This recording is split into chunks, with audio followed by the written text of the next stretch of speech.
చాణక్య నీతి శ్లోకము.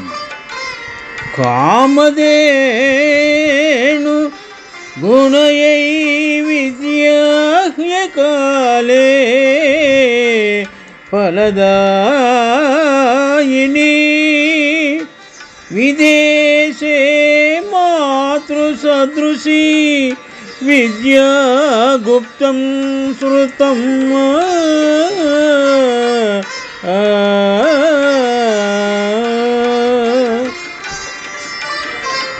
శ్లోకభావము.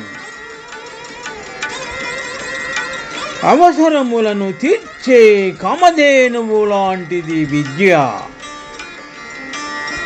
ఇల్లు విడిచి విదేశములో ఉన్న తల్లి వలె రక్షణ చేయుచున్నది.